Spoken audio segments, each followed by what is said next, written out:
Do whatever you have. Try. Okay. When and where were you born? I was born October 10, 1904, in a village which is a very funny. Now you will have to spell it. I'll say it to you and then I'll spell it out. Podwolochiska. Podvolochyska,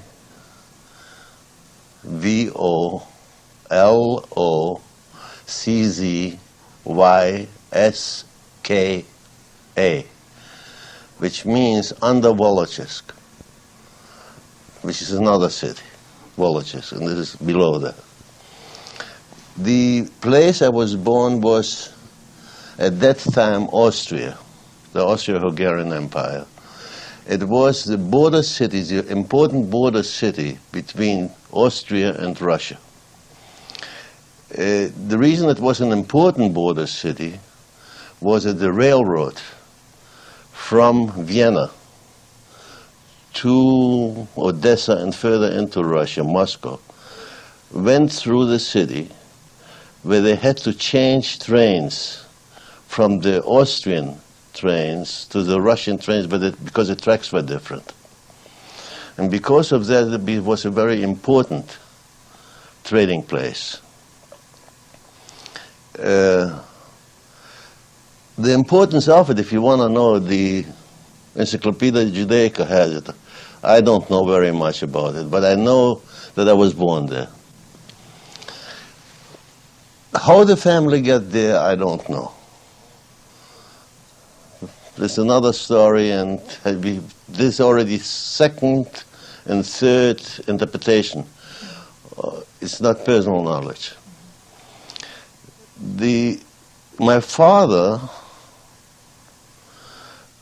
at the time I was born, had a factory there.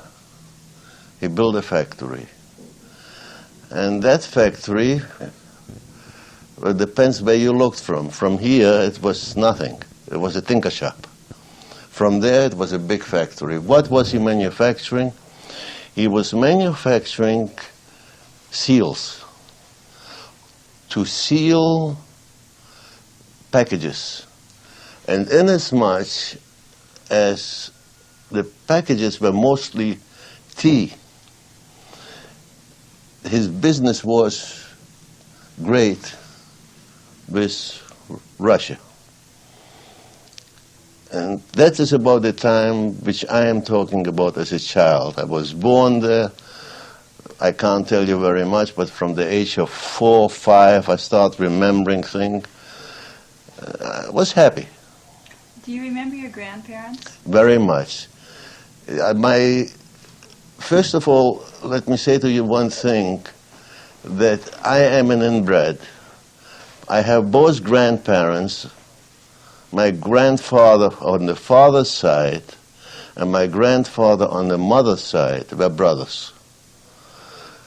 So the grandfather I showed you before, his name was Weigler.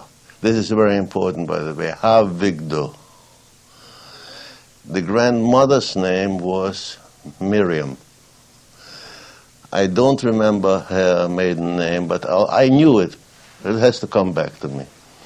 My grandfather on my mother's side, his brother, Weigler's brother, was Zalman, Z-A-L-M-A-N.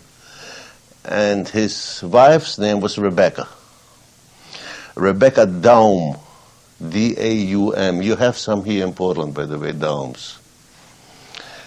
It's an unusual name, but she had a sister. That is important.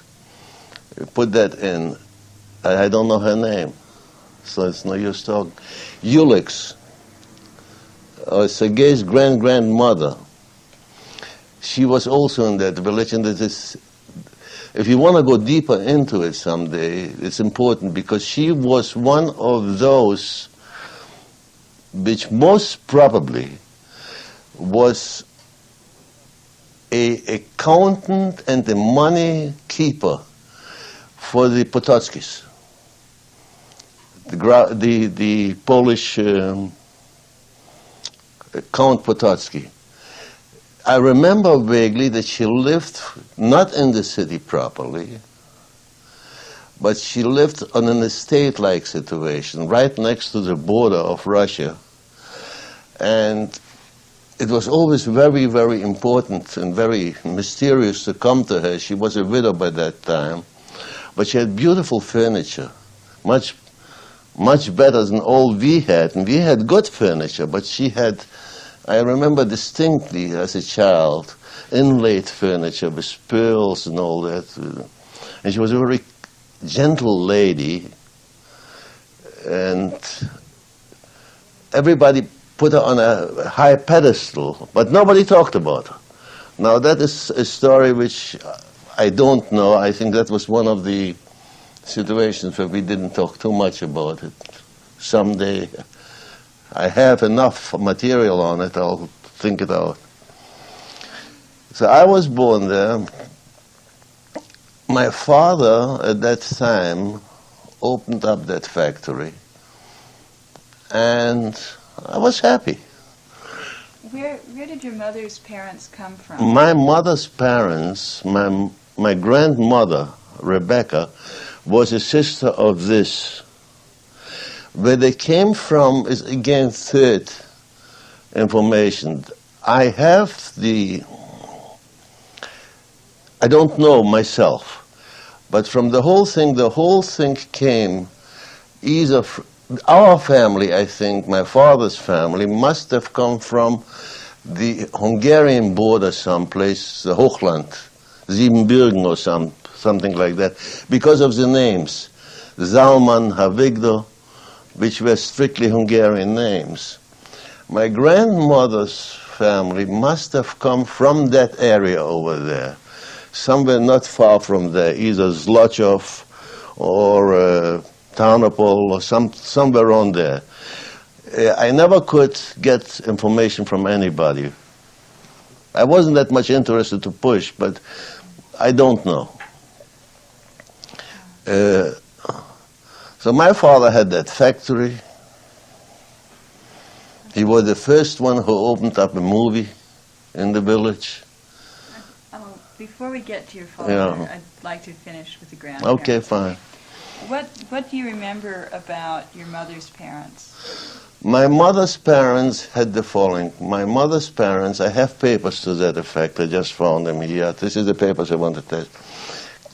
They came down to that village. Papers are very badly torn, so I couldn't decipher yet where they came from, to open up a hotel and a restaurant. As I told you before, it was a very important city. A lot of people came there and stayed overnight. So they had the hotel in Podvolochiska. My grandmother was supposed to be a very good cook, and she was running the kitchen and the restaurant over there. That's Mariah? Maria? No, that's Rebecca. Oh, okay. And my grandfather, who was running the hotel, was Zalman Weigler. Go ahead, ask. So they were Weiglers on both sides? They were Both sides Weigler. No, they had. You want to know about their children? I can give them to you. Let's stick Let's with come them slip. for a minute. Okay, so what sorts of things do you remember about your mother's parents? What kinds of things did you do with them? The greatest. My mother's parents, I remember very well, because we grew up over there. They lived practically in compounds, the families. We were with my grandmother and my grandfather Zalman in the same compound, and think in a part of the house which was specially built for us. It was part of the hotel, but this part of the house was our house. What do I remember of him? My grandfather Zalman, I wish on every grandchild in the world to have one like him. I grew up with him. I grew up on his knee. If I know anything about Judaism at all, it's due to him.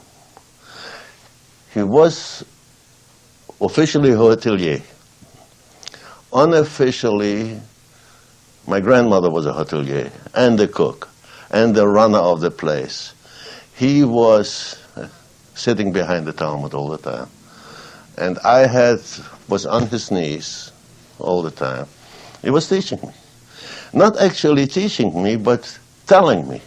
As he was reading, he read aloud and explained it to me.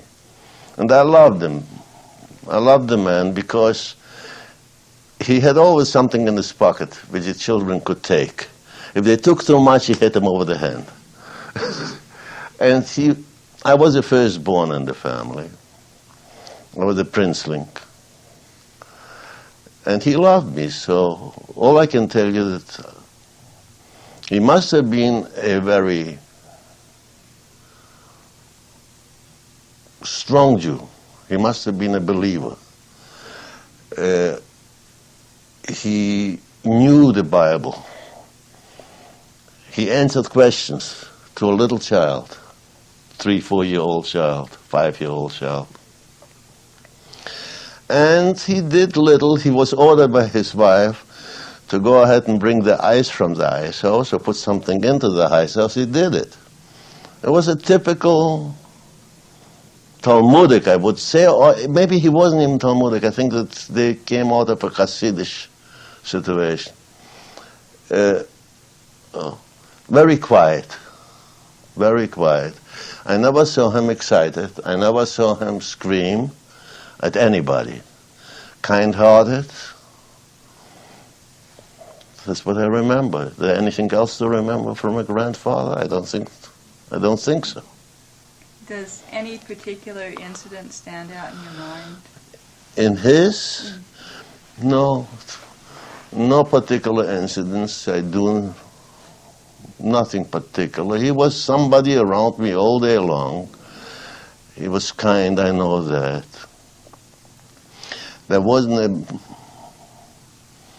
a person who came to that place and was an open hand where he didn't give. And there were arguments between him and my grandmother.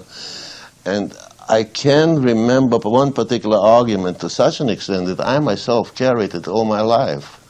And I even gave the same answer he gave to my grandmother to my wife in New York. She complained that he gave money, crisis, whatever it was, to a drunkard, to the town drunkard. And the answer he gave her is, once the money left me, she said that he's going to get drunk, he's going down to the Kneipe and get drunk. His answer was, once the money left me, it's not my money. I told him to buy something to eat. If he wants to drink, that's his business. And the same thing, the same answer I gave my wife in New York, where I was distributing money to the bumps on the Bowery. And she said the same thing to me. What are you giving him $1 for? He's going to go to the next bar and get drunk. I said, so that's his business. It's not my business. That must have affected me, this particular approach. He was a figure which was there, dominated by my grandmother, by my aunts. Basically, I think the family in his particular area was dominated by women. Why? Well, you go back to the old stories about Judaism, you find out that the women were the money makers and the bread earners. And some of the husbands were far away. Some were chasing philosophy or something, I don't know. I do only remember one thing, that I loved him and I used to sit with him all the time. And he was always hunched over the books, always. My grandmother was busy. She was the boss. She screamed at the cooks, and she screamed at the helpers, and she screamed at the guests, and she screamed at everybody. But otherwise, she was a very good woman. But she was used to run something. I remember distinctly that she never permitted me to eat fresh baked bread. It's no good for my stomach. Until today, I taste the smell of freshly baked bread. And I always wanted to eat it. I remember I was very skinny. I remember when the peasants came in with butter, fresh butter. She used to take a spoon and feed me butter to make me fat. I remember that I was sick one day, and I started recuperating. And my mother spoke to the doctor, and the doctor says, give him ham, freshly cooked ham. And she came to her mother. The doctor said it. So her mother went to her husband, who figured out that if the doctor said I have to have ham, I have to have ham. But I shouldn't eat it in the house. I should eat it on paper outside in the garden. That I remember. So they were extremely good, lovable people. They had to be, because my mother was a princess. Anybody who knew my mother, just ask him. They had children, a lot of children. I know that my grandmother had a child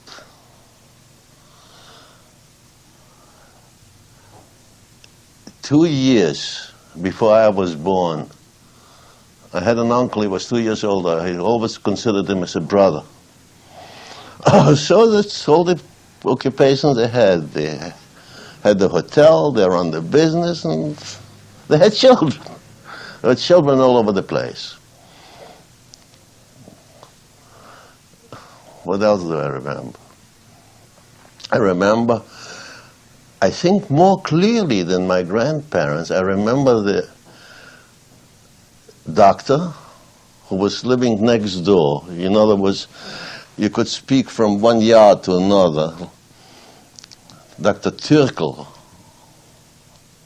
who had two children, a daughter and a son with whom I was friendly. I remember that Dr. Türkel bought his son a camera, and I became a camera bug right then at the age of 6 or 7. I was in the darkroom with Türkel's son constantly. On the other side of our house, there was the Apteker, the drugstore. And I remember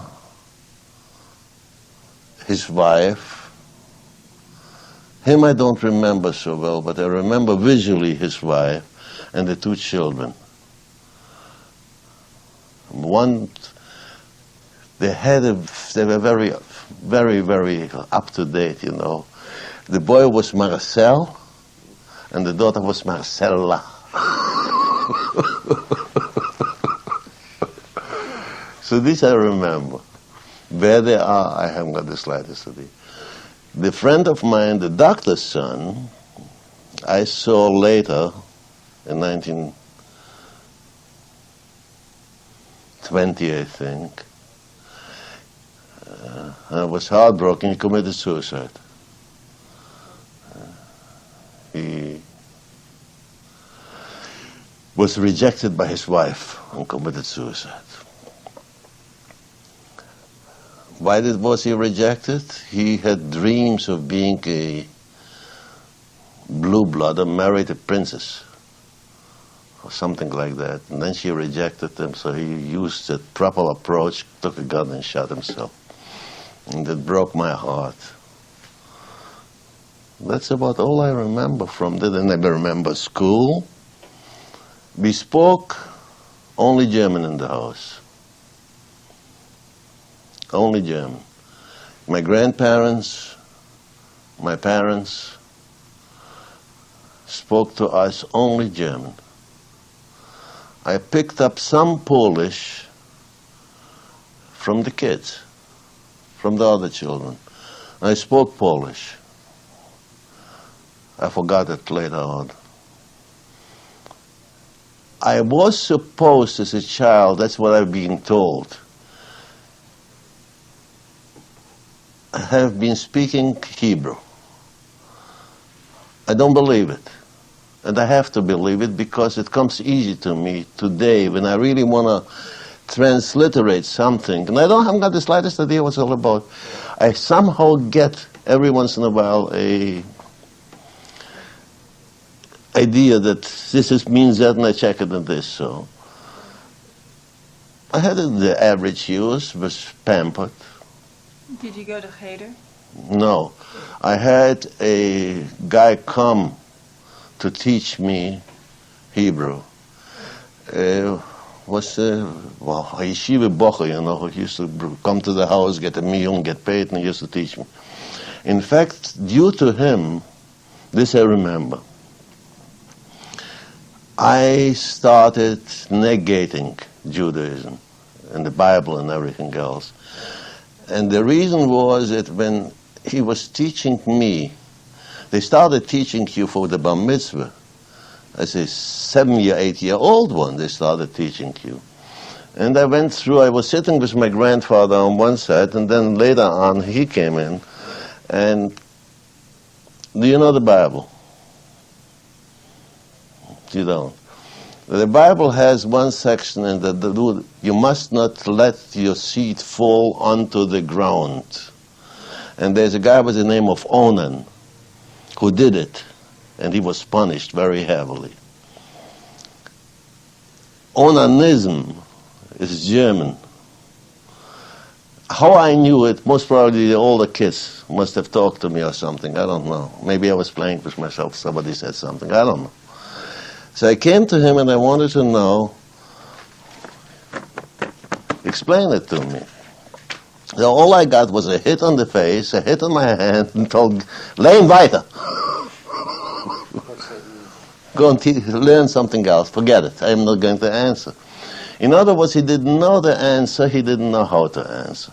I was a bright child. Books, we had more than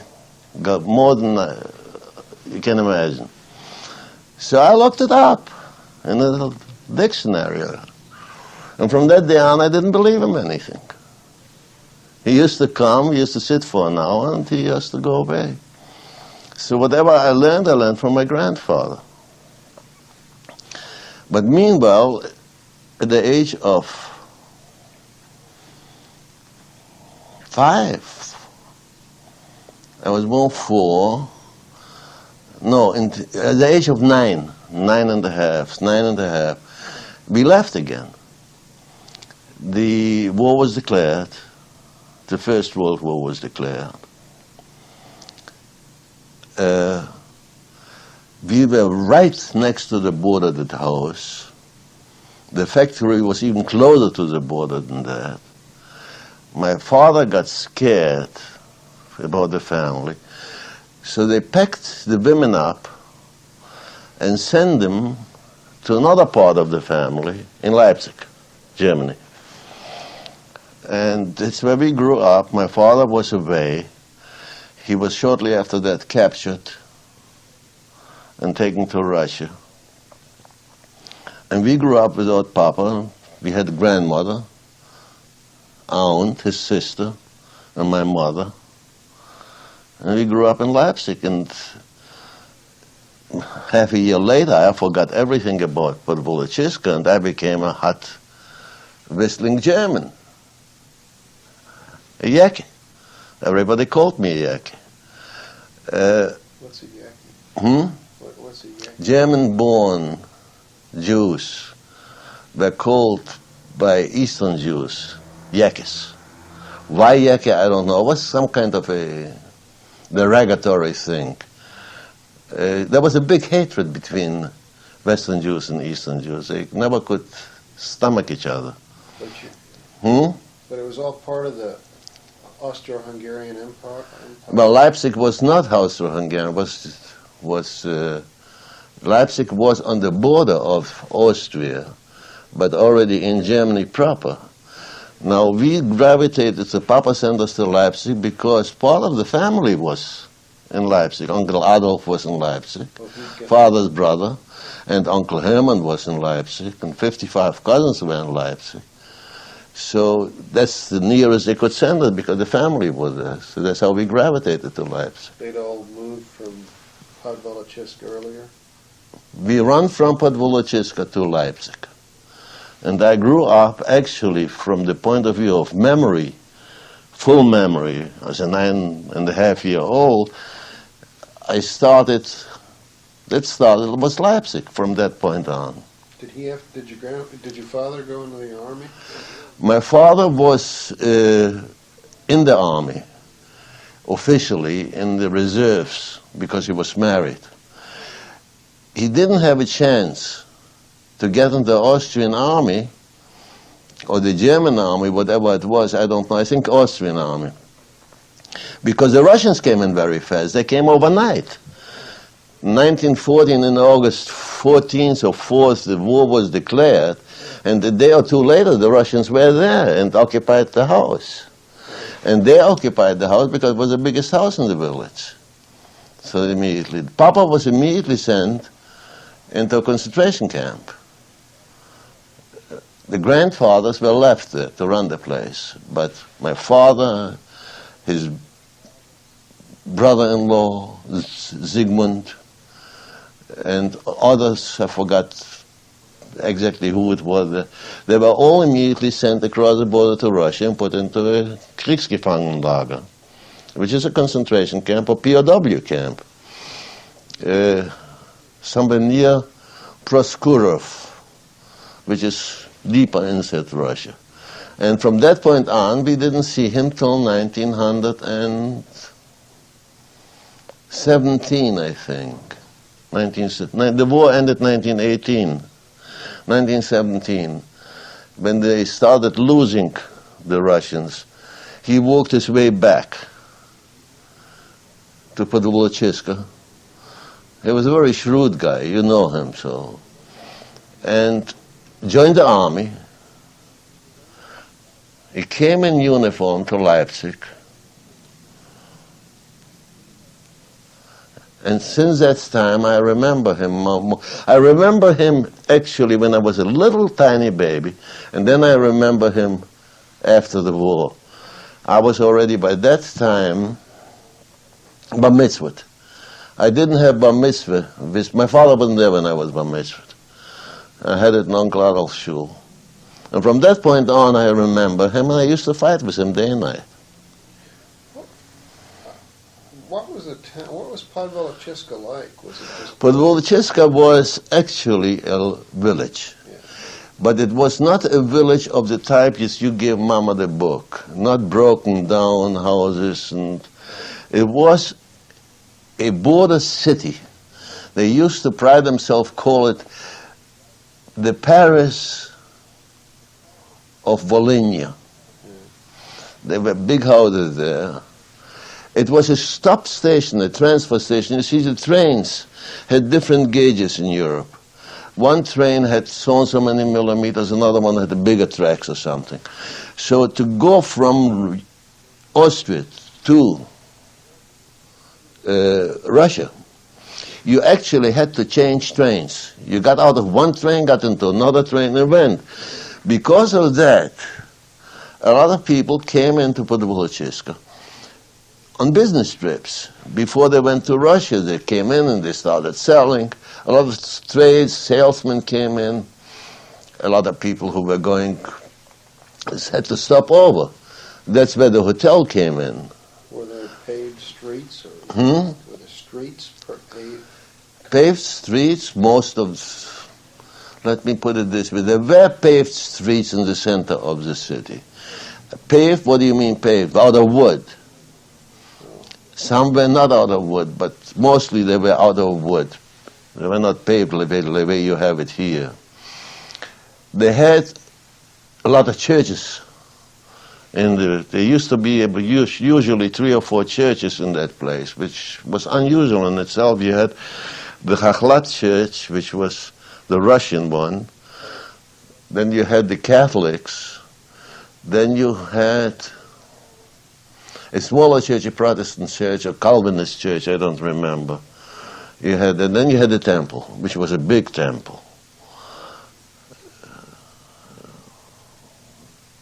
Was it Reform? Was it Orthodox? Was the temple Orthodox? Was it an Orthodox shul or was it a Reform? The shul was, it was an Orthodox shul. I was covered. This is another story which I don't know, but I believe that we originated in very Hasidic background. During my lifetime in there, it was a very Orthodox shul. It was big, well kept, but very Orthodox. The women sat separated from the men. They didn't even have the ability to look into the men's room. There were curtains in front. They sneaked a look every once in a while, but they had actually windows and curtains. During the services, they used to open the windows, but the curtains remained. It was built like I have seen Orthodox shuls in other places, not like we have them here. How do you call it? The Bina was not next to the scrolls. It was at the center of the room, where they brought the Torahs to read. The rabbis were rabbis as you see him in pictures, like my grandfather, who wasn't a rabbi, long beards, white and dresses and all that. The city was encircled with, this is important, we'll give here Hebraeus an idea, that was encircled with a wire, like a telegraph wire. But it wasn't a telegraph wire. That was a wire the Jews put up, that during a Saturday, you could not go further than the wire, because you were not supposed to walk too far.